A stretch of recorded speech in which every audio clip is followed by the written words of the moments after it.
The morning started like any other across the galaxy's most watched planet. Earth's communication networks hummed with their usual chatter. Trade ships entered and exited the Sol system on schedule, and the various alien observation posts maintained their careful surveillance of humanity's activities. The Galactic Council had been monitoring Earth for 3 centuries, ever since humans had achieved faster-than-light travel and begun their aggressive expansion across nearby star systems. Ambassador Zektar of the Vrex Confederation sat in his observation deck orbiting Earth's moon, sipping his morning stimulant while reviewing the daily human activity reports. The humans have been unusually quiet lately, their military exercises reduced, their colonial expansion slowing. This concerned him more than increased activity would have. In his experience, when humans went quiet, they were planning something significant. "Sir," his aide Velkoin called from the monitoring station, "we're detecting some unusual energy signatures from Earth's surface." Zektar set down his cup and moved to the displays. The readings showed massive power buildups across every continent, far beyond anything the humans had demonstrated before. Are they conducting some kind of planetary defense test? Before Velkoin could respond, every screen in the observation post went white. The energy signatures spiked beyond the sensor's ability to measure, then suddenly cut to nothing. When the displays cleared, Zektar stared at readings that made no sense. "Check the sensors," he ordered. "They must be malfunctioning."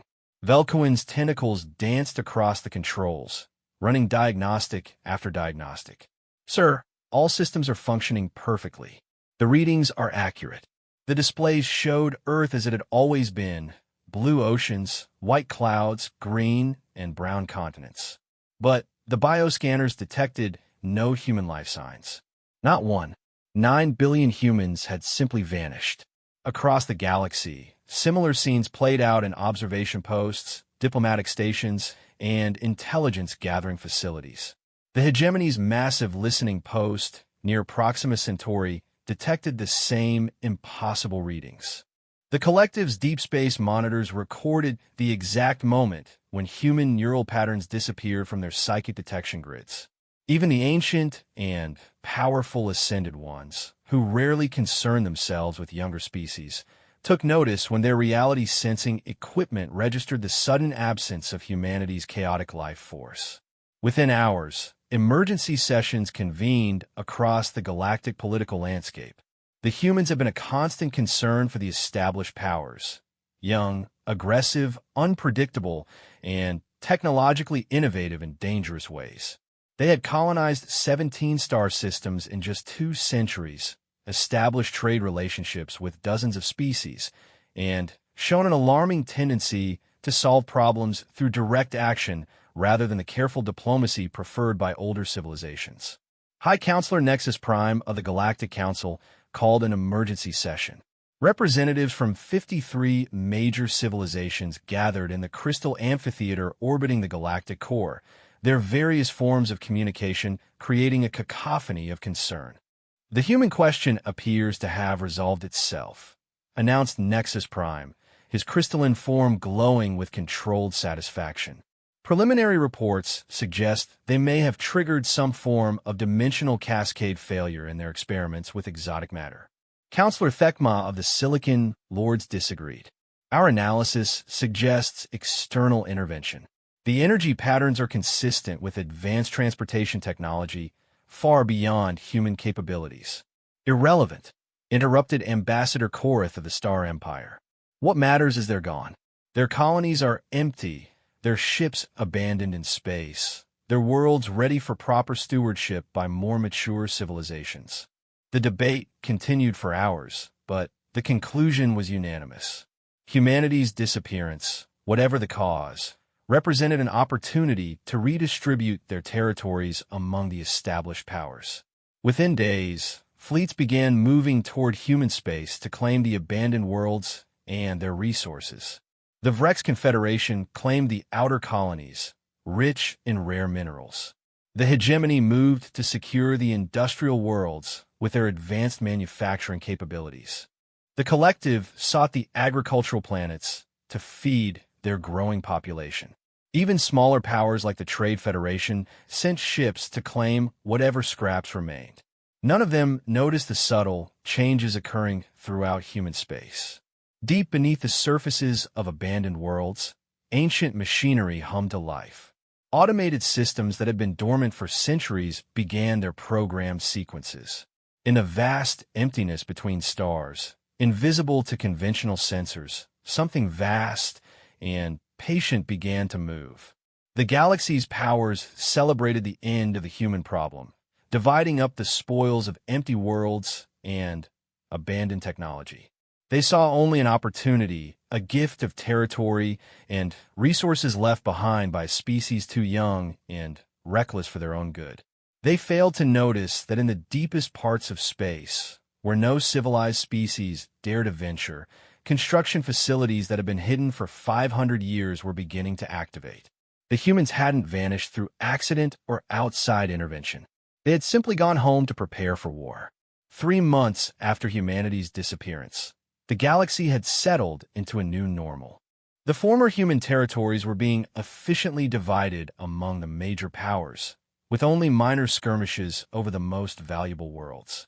The Galactic Council had established temporary administration zones, and xenoarchaeology teams were busy cataloging human technology and cultural artifacts. Dr. Scherera of the Academic Consortium led one such team on the human world of New Geneva. As a specialist in primitive civilizations, she found human society fascinating in its chaotic simplicity. Their technology was impressive for such a young species, but their social structures were puzzlingly inefficient.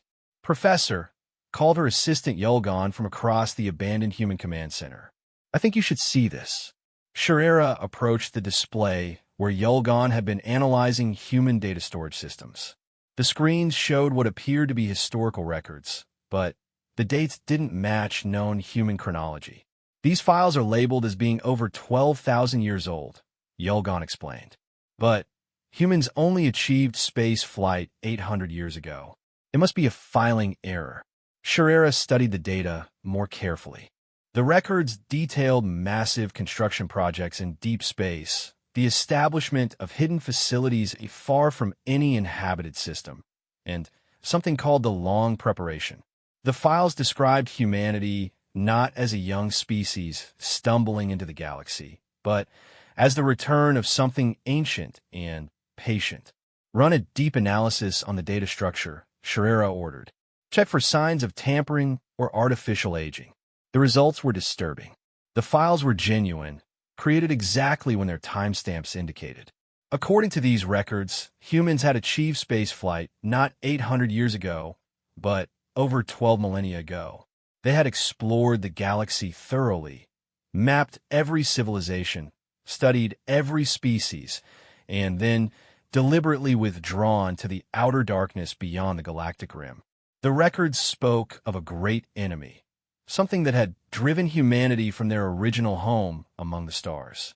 They described centuries of preparation, of building hidden fleets and secret bases, of carefully monitoring the galaxy while appearing to be primitive newcomers.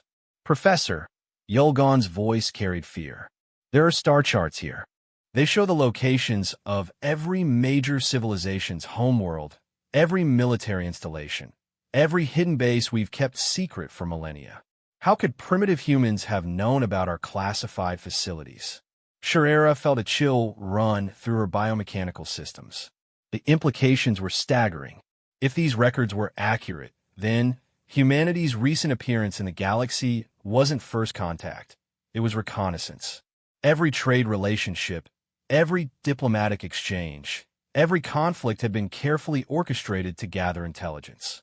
She accessed more files, finding detailed psychological profiles of every major galactic leader, complete strategic analyses of each civilization's military capabilities, and comprehensive economic data on galactic trade networks. The humans hadn't just been present in the galaxy. They had been studying it with the thoroughness of a species preparing for war. But war against what? The answer came in files so heavily encrypted that it took her team's best codebreakers 3 weeks to access them. The enemy was described only as the Devourers, an extragalactic force that consumed entire civilizations, absorbing their technology and biological distinctiveness before moving on to the next galaxy. According to the records, the Devourers had destroyed humanity's original galactic civilization eons ago. The few survivors had fled beyond the galactic rim, spending millennia in the dark between galaxies, building strength and preparing for the enemy's eventual return. The humans hadn't disappeared 3 months ago. They had been recalled. Something had triggered their departure, something that suggested the Devourers were coming back. Sharera tried to contact the Galactic Council with her findings, but discovered that communication networks throughout former human space were experiencing mysterious failures. Her team was effectively cut off, unable to warn anyone of what they had learned. It was then that she noticed the subtle vibrations running through the planet's surface. Deep underground, something massive was moving. The humans hadn't just abandoned their worlds. They had left behind automated systems that were now awakening. Across human space, similar discoveries were being made by occupation forces. On New Terra, archaeologists found vast underground hangars that showed signs of recent use, despite being excavated from solid rock millennia ago. On Prometheus Station, engineers discovered that what they thought were simple human mining platforms were actually sophisticated construction facilities designed to operate in the vacuum between stars. The Vrex military commander overseeing the occupation of the Centauri system, General Vactor, was reviewing tactical reports when his intelligence officer brought disturbing news. "Sir, our deep space monitors are detecting massive energy signatures moving in from the galactic rim. The readings are consistent with fleet movements, but the scale is unprecedented." Vactor studied the displays. The signatures were still months away at conventional faster-than-light speeds, but their trajectory was clear. They were heading directly for the core worlds of galactic civilization. "How large a fleet are we talking about?" he asked. "Sir, if these readings are accurate, we're looking at minimum 500,000 capital ships, possibly more. The energy signatures suggest vessels far larger than anything in our databases." Vactor felt his combat instincts awakening. "Have you shared this data with Fleet Command?" "I've tried, sir, but all long-range communications are being jammed by unknown sources. We're cut off from the rest of our forces." As if summoned by his words, emergency klaxons began sounding throughout the station. The displays lit up with proximity alerts as massive ships began materializing throughout the system. Ships that matched no known design, but clearly represented technology far beyond anything the galaxy had ever seen. The humans were coming home, and they weren't alone. The first human ship to decloak near the Galactic Council's primary monitoring station was unlike anything in the military databases. Where galactic civilizations built sleek, efficient vessels designed for specific purposes, this human dreadnought looked like it had been forged for one purpose only: absolute destruction. Its hull bore scars from battles fought in the dark between galaxies, and its weapons arrays were so massive they dominated the ship's entire structure. It dwarfed the Council's monitoring station, a vessel clearly built by a civilization that had spent millennia preparing for the greatest war ever fought. Admiral Elena Vasquez materialized on the station's bridge in a column of blue light, her presence immediately filling the space with an aura of barely contained lethality. She wore the black uniform of the human Deep Fleet, adorned with commendations from battles the galaxy had never heard of, fought against enemies beyond their imagination. "I am Admiral Vasquez of the 1st Extragalactic Fleet," she announced to the stunned alien crew. "By order of the Human High Command, this station is now under human authority." The station commander, a proud hegemony officer named Krithan, struggled to process what was happening. "This is impossible. Humans are a primitive species. You don't have the technology for ships of this magnitude." Vasquez smiled, but there was no warmth in it. "Primitive? We've been fighting the Devourers for 12,000 years. We've learned things about warfare that your peaceful civilizations can't even imagine." Through the viewports, more human ships continued to decloak throughout the system. Each one was a monument to military engineering, designed by a species that had been forced to become the perfect warriors. They moved with precision that spoke of countless battles, their formations tight, and disciplined in ways that spoke of hard-won experience. You see, Vasquez continued, we never left the galaxy because we wanted to. We left because we were the only ones who understood what was coming. The Devourers don't just destroy civilizations. They study them first, learn their weaknesses, adapt their own technology to counter every defense. Krithan's mandibles clicked nervously. The Devourers are a myth. Ancient stories told to frighten younglings. Are they? Vasquez gestured to her communication officer, who activated a holographic display. The images that appeared made every alien on the bridge recoil in horror. The recordings showed battles from the edges of known space, where human scout fleets had encountered the Devourer advance forces. The enemy ships were organic nightmares that pulsed with malevolent intelligence, their hulls incorporating the twisted remains of countless absorbed civilizations.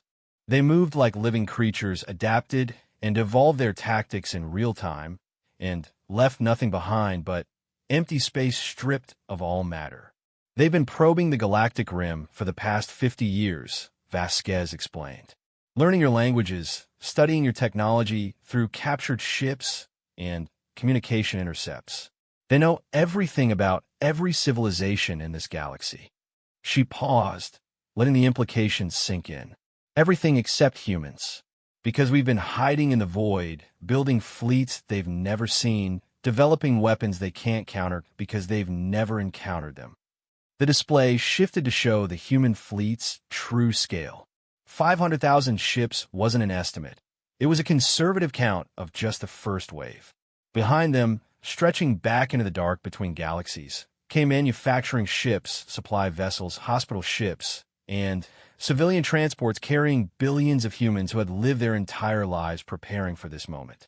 You occupied our world while we were gone, Vasquez noted without apparent anger. That's actually convenient. Your forces are positioned exactly where we need them to be when the Devourers arrive. Krithan found his voice. You're planning to use us as bait. Not bait, Vasquez corrected. Allies. But allies who fight where and how we decide, because we're the only species in this galaxy with experience fighting the Devourers and winning. The human admiral activated another display, this one showing tactical projections of the Devourer fleet's approach vector. The enemy would arrive at the galactic rim in 6 months, moving faster than any conventional fleet could respond to. Your civilizations are good at many things, Vasquez acknowledged. The Vreks are excellent miners. The hegemony builds beautiful ships. The collective has impressive logistics networks. But none of you know how to fight a war of extinction against an enemy that adapts to everything you throw at them. She gestured to her own ship through the viewport. We spent 12,000 years learning that the only way to beat an adaptive enemy is to have so many different weapons, tactics, and technologies that they can adapt to all of them before you destroy them. Every ship in our fleet uses different principles, different energy sources, different tactical doctrines. Krithan studied the human vessels and began to understand the terrifying scope of human preparation. No two ships were identical. Each one represented a different approach to warfare, a different solution to the problem of fighting an infinitely adaptive enemy. Your fleets are all variations on the same basic principles, Vasquez pointed out. Energy shields, plasma weapons, faster-than-light drives that operate on similar physics. The Devourers will adapt to that within hours of first contact. Our ships use technologies you've never seen because we developed them in isolation, specifically to be unlike anything in this galaxy. The communication officer reported incoming transmissions from across human space. Every major power's occupation forces were reporting the same thing. Human fleets emerging from hiding, human commanders taking control of strategic positions, and human civilians returning to their abandoned worlds as if they had never left. The galaxy's powers thought they were claiming abandoned territory, Vasquez observed. In reality, you were taking positions in our defensive grid.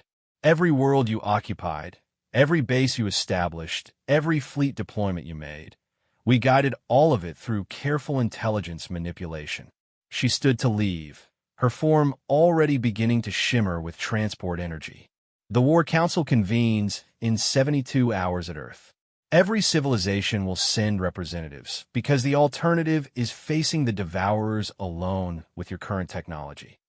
As she began to fade, she left them with one final thought. 12,000 years ago, the Devourers destroyed a galactic civilization far more advanced than yours currently is. The only reason they failed to achieve total victory was because we refused to give up, refused to accept defeat, and spent every moment since then preparing for their return. The human admiral vanished, leaving behind a monitoring station full of aliens who were beginning to understand that their galaxy's balance of power had just shifted forever. Earth had changed in the 3 months since humanity's return. The planet that galactic powers had observed as a simple blue world now revealed its true nature. A fortress world bristling with defensive installations that had been hidden beneath carefully crafted illusions for millennia. Massive orbital platforms materialized around the planet as their cloaking systems deactivated, each one a technological marvel that dwarfed the largest stations built by galactic civilization. The planet's surface showed similar transformations, with cities rising from hidden underground complexes and defensive grids activating across every continent. Representatives from 53 galactic civilizations approached Earth in a convoy of diplomatic vessels, their usual confidence shaken by the discovery that they had been unknowingly watched and manipulated by a species they had considered primitive. The escort of human warships that guided them to orbit made it clear that this was not a negotiation between equals. This was a briefing by the galaxy's new military authority. High Counselor Nexus Prime of the Galactic Council led the delegation, his crystalline form flickering with nervous energy patterns. Beside him sat the most powerful leaders in known space, beings who had shaped galactic politics for millennia and now found themselves confronted with evidence that their entire understanding of reality had been carefully orchestrated. The conference chamber was located within Earth's primary orbital command station, a facility so vast that it served as a city in space. Human military personnel moved through the corridors with the efficiency of a species that had been at war for 12,000 years. Their equipment and bearing speaking of technological capabilities far beyond anything the galaxy had achieved. Fleet Admiral Marcus Chun, Supreme Commander of Human Forces, entered the chamber wearing the simple black uniform that had become the symbol of humanity's return. Unlike the elaborate ceremonial garb worn by the galactic representatives, his clothing was purely functional, designed by a people who valued effectiveness over display. Before we begin, Chen announced without preamble, you need to understand exactly what you're facing. The chamber's walls became transparent, revealing the space around Earth. The assembled delegates gasped as they saw the true scale of the human defensive network. Hundreds of thousands of ships hung in perfect formation, their designs unlike anything in galactic databases. More disturbing still were the massive construction yards in the outer system, where new vessels were being assembled at impossible speed by automated systems. The Devourer advanced scouts crossed the galactic rim 6 hours ago, Chen reported. Our deep space monitors detected them at the edge of the outer arm. They'll reach the first inhabited systems in 47 days.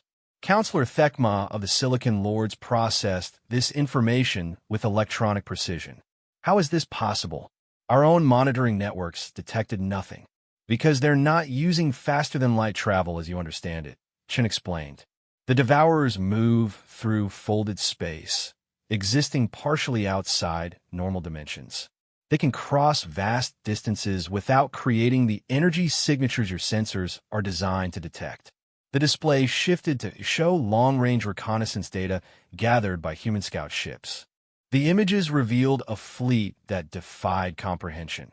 Millions of vessels that looked more like living organisms than constructed ships, moving in formations that suggested hive intelligence rather than individual consciousness.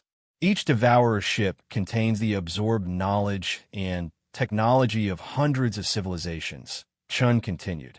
They don't just destroy, They assimilate everything useful and discard the rest. By the time they finish with a galaxy, they've grown exponentially more powerful than when they arrived. Ambassador Korath of the Star Empire, his pride wounded by the revelation of human superiority, attempted to maintain some dignity. If they're so powerful, how did primitive humans manage to escape them 12,000 years ago? Chen's expression hardened. We weren't primitive when they first came. Humanity was part of a galactic confederation that spanned 3 spiral arms, with technology that makes your current civilizations look like Stone Age tribes. We had energy sources that could power entire star systems, weapons that could crack planets, defensive systems that seemed impregnable. He gestured to another display, showing ancient star maps. The Devourers absorbed it all within 50 years. Every advance we made, every new weapon we developed, every defensive strategy we implemented, they adapted to it and turned it against us. By the end, our own technologies were being used to hunt down the survivors. The chamber fell silent as the implications sank in. Every civilization present had based their military planning on the assumption that their current technology was close to the theoretical maximum possible. The discovery that humanity had once possessed far greater capabilities and still been defeated was deeply unsettling. So we ran, Chen continued. The few million survivors took our fastest ships and fled beyond the galactic rim, into the void between galaxies where the Devourers couldn't follow immediately. We spent 12,000 years analyzing every battle, every defeat, every failure of our previous civilization. The display showed human settlements in the dark between galaxies, vast constructions that serve as both homes and weapons factories, powered by technologies that had been developed in absolute isolation from galactic civilization. We learned that the only way to defeat an infinitely adaptive enemy is through diversity and unpredictability. Every human ship uses different physics principles, different energy sources, different materials.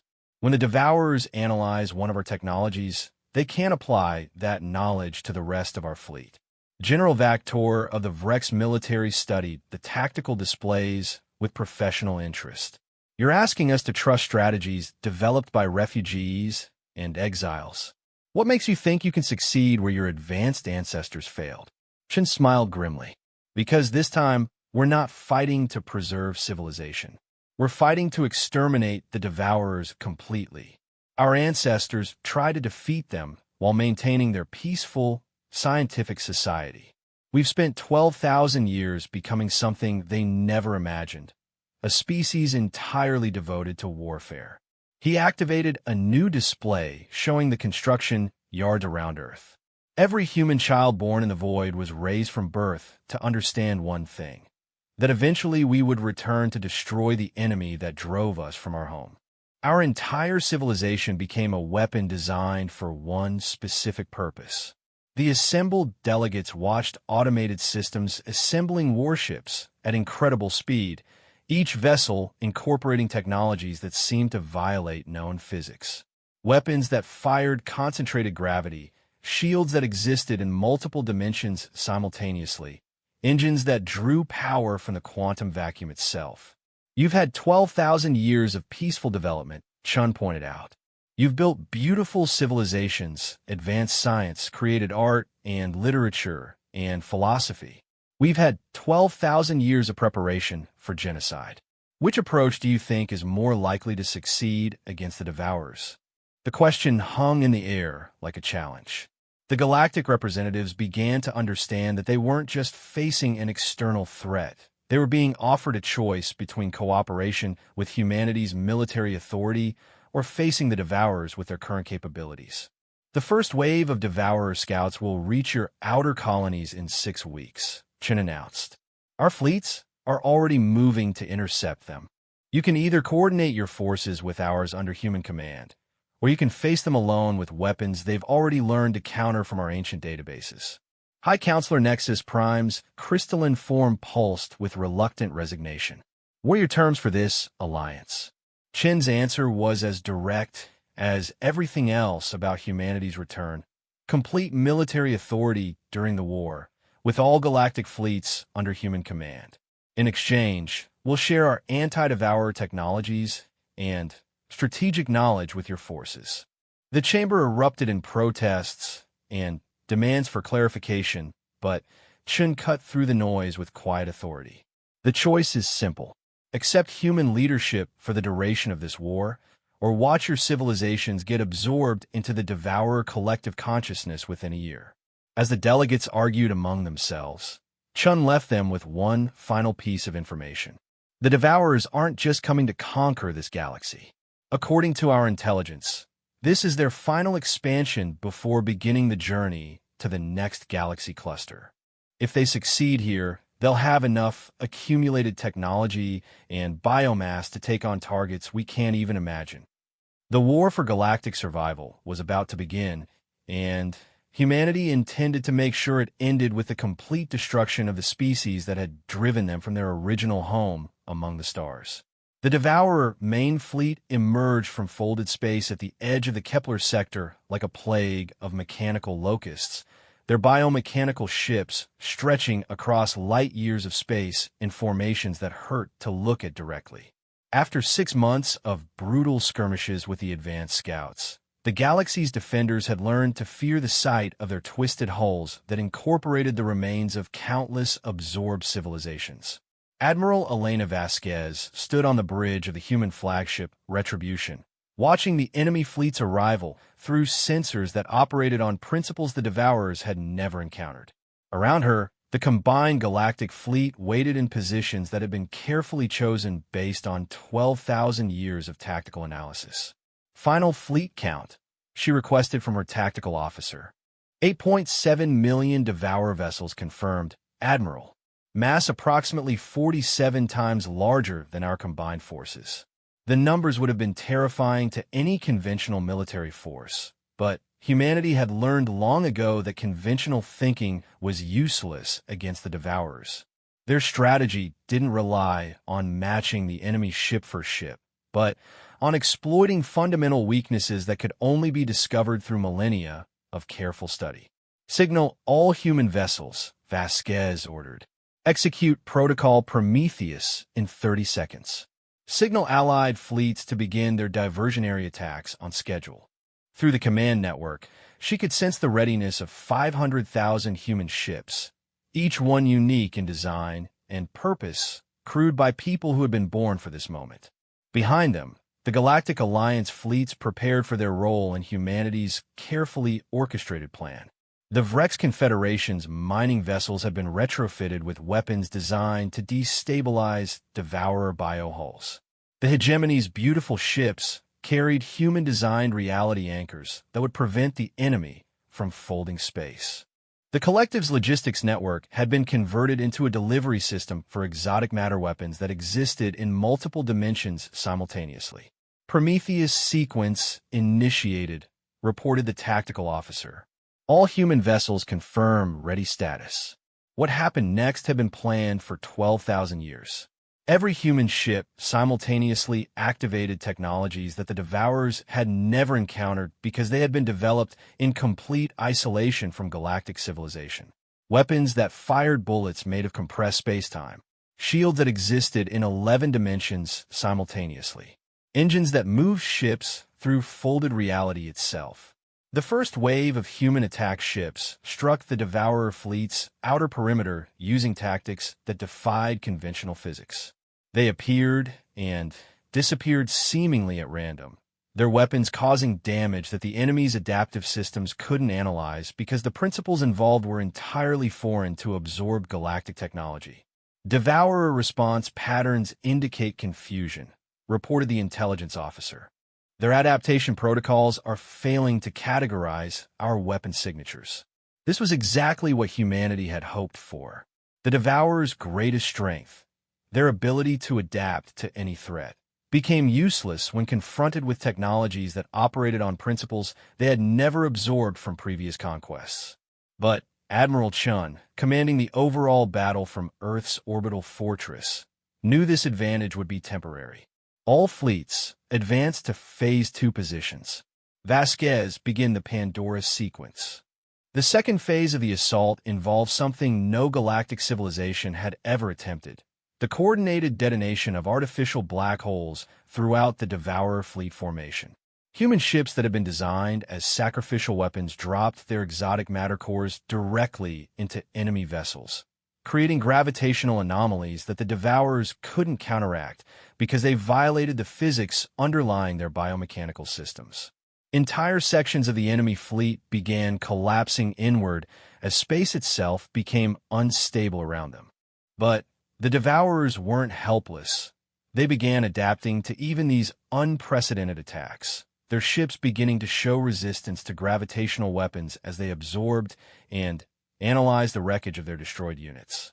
Enemy adaptation rate increasing, the tactical officer reported. They're beginning to show immunity to our exotic matter weapons. Expected, Chen replied calmly. Signal all allied fleets begin the final phase. The final phase was the most ambitious military operation ever attempted.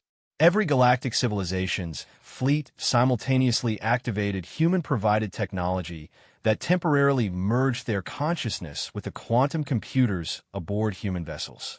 For the first time in galactic history, millions of ships operated as a single coordinated entity. The merged fleet consciousness attacked the Devourer collective with weapons that operated on information rather than matter. Viruses designed to corrupt their adaptive systems, logical paradoxes that crashed their collective intelligence, and data structures that were inherently toxic to hive mind organisms. We're inside their network, reported the cybernetics officer aboard the Retribution, deploying the final protocol. The final protocol was humanity's ultimate weapon, developed during their darkest years in the void between galaxies.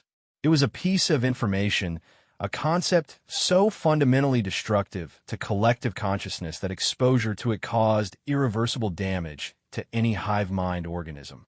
As the viral idea spread through the Devourer network, their ships began shutting down not from physical damage, but from a kind of conceptual poisoning that their collective intelligence couldn't process or adapt to.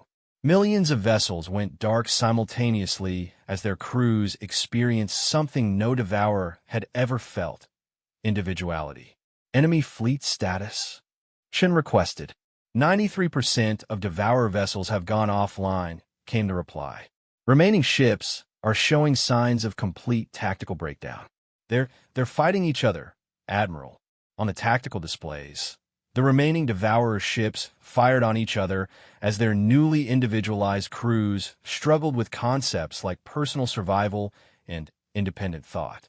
The collective that had absorbed countless civilizations was tearing itself apart as its members experienced consciousness as separate beings for the first time in their species' history. Signal the recovery fleets, Chen ordered. Begin salvage operations on the disabled vessels. Our scientists will want to study their absorption techniques. Admiral Vasquez allowed herself a moment of satisfaction as she watched the enemy fleet's destruction. 12,000 years, she said softly. 12,000 years of preparation for this moment. But Chen's voice carried a note of caution over the command frequency. The war isn't over yet, Admiral. Our long-range sensors are detecting signals from beyond this galaxy. The Devourers were part of a larger collective that spans multiple galaxy clusters. They know we exist now. Through the bridge speakers came the voice of humanity's overall commander, a woman whose title was simply the General, leader of a species that had been forged into the perfect weapon over 12 millennia of preparation.